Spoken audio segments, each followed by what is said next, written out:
They didn't rule kingdoms, they ruled kings. Their signatures decided wars, their gold built empires, and their bank quietly invented the Renaissance economy. The Medici didn't just make money, they created the system that still runs the world. Welcome to empire economics. This is where we uncover the hidden mechanics of power, the families, empires, and fortunes that built civilization itself. If you're ready to see how money became the most powerful weapon in history, subscribe, like, and tell me which empire we should decode next. Because behind every fortune lies a secret. Every great fortune hides a secret. Every empire that rises whispers the same promise, that wealth and power are permanent, that influence is forever, and every time, that promise shatters against the hard truth that nothing lasts unless you build something bigger than money. In 15th century Florence, one family understood this better than anyone. They didn't just accumulate gold, they weaponized it.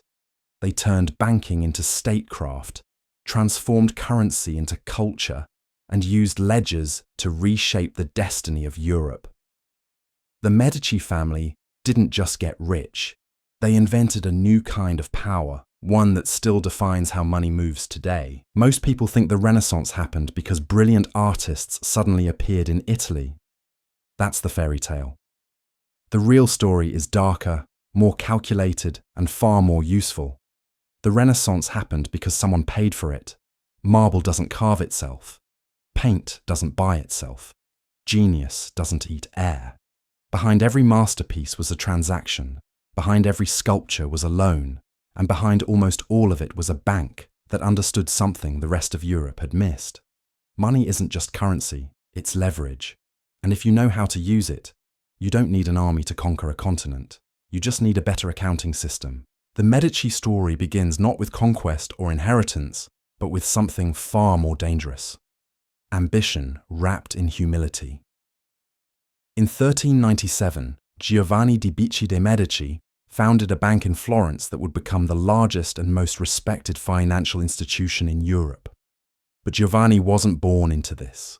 He worked his way up through his uncle's banking system, learning every angle, every weakness, every opportunity the financial world offered. And when his uncle retired, Giovanni didn't just inherit a business. He inherited a blueprint for domination.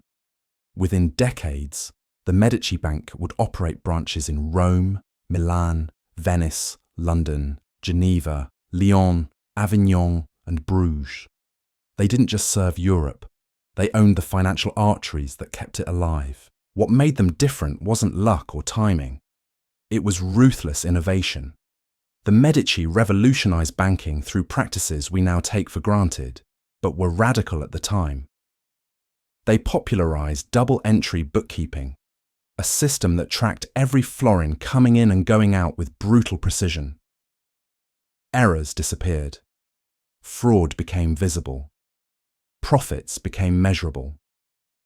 This wasn't just better accounting, it was a weapon. When your books are cleaner than your competitors, trust follows. And in banking, trust is everything. But accounting alone doesn't build an empire. The Medici understood something deeper. They knew that moving money was as dangerous as moving armies. Roads were crawling with bandits, ships sank, coins were heavy, obvious, and an invitation to robbery. So they created something revolutionary, letters of credit. A merchant could deposit florins in Florence and receive a letter guaranteeing payment in London or Bruges. No gold crossing borders, no risk of theft, just a piece of paper backed by the Medici name. This simple innovation unlocked international trade in ways that hadn't been possible before. Suddenly, a wool merchant in England could do business with a silk trader in Venice without either of them risking their lives on the road.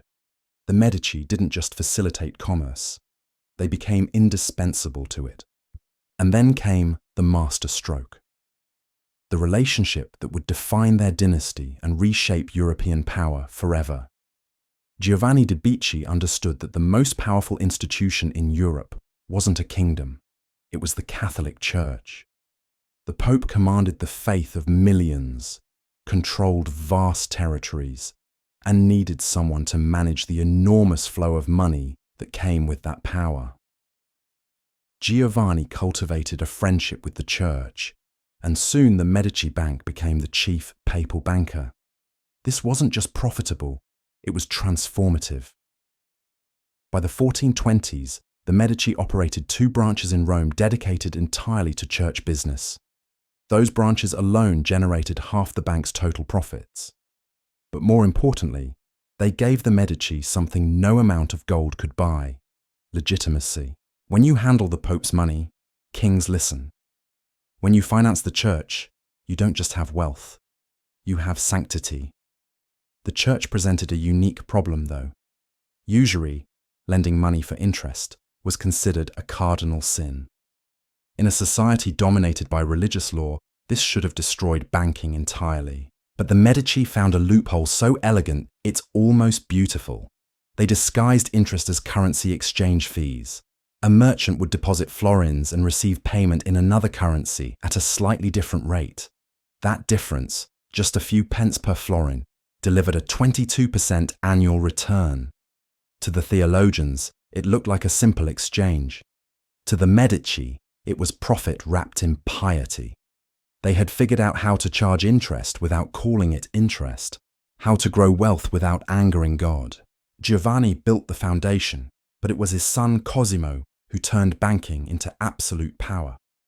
When Giovanni died in 1429, he left behind a fortune that made him the second richest man in Florence. But Cosimo inherited more than wealth. He inherited a system, a network, and a vision that would make him one of the most powerful men in Europe without ever wearing a crown. Cosimo understood what most rulers never grasp. You don't need a throne to control a city, you just need to control its money. Cosimo's approach was surgical. While other wealthy families flaunted their power, built ostentatious palaces, and paraded through Florence like peacocks, Cosimo dressed like a tradesman. He walked among ordinary citizens. He spoke their language. He made sure the Medici name didn't inspire resentment, but respect. This wasn't modesty, it was strategy. Because when you control the flow of credit, when every merchant, every guild, every politician depends on your loans to survive, you don't need to announce your power. Everyone already knows, and they're too afraid to challenge it. But Cosimo didn't just dominate Florence through finance, he weaponized culture. Between 1434 and his death in 1464, Cosimo spent over 600,000 gold florins on art, architecture, and scholarship. Adjusted for inflation, that's roughly $500 million. He didn't spend this money because he loved beauty, though he might have. He spent it because he understood that culture is control. When you commission Donatello's David, the first freestanding nude sculpture since antiquity, you're not just buying art, you're declaring that Florence is the center of civilization. When you fund libraries, sponsor philosophers, and rebuild churches, you're not being generous. You're making yourself indispensable to the identity of the city itself. Pope Pius II said it best: Cosimo is king in everything but name. That's the trick. Titles attract enemies. Kings get overthrown. But bankers? Bankers who fund everyone, who make themselves essential to the machinery of daily life, who blend into the background while pulling every string. They last. Cosimo ruled Florence for 3 decades without ever holding official power. He didn't need to. The Signoria, the city's governing body, was filled with men who owed him money. Every decision, every law, every vote passed through the invisible filter of Medici approval. And if you crossed him, you didn't get arrested. You just stopped getting loans. Your business dried up. Your allies abandoned you.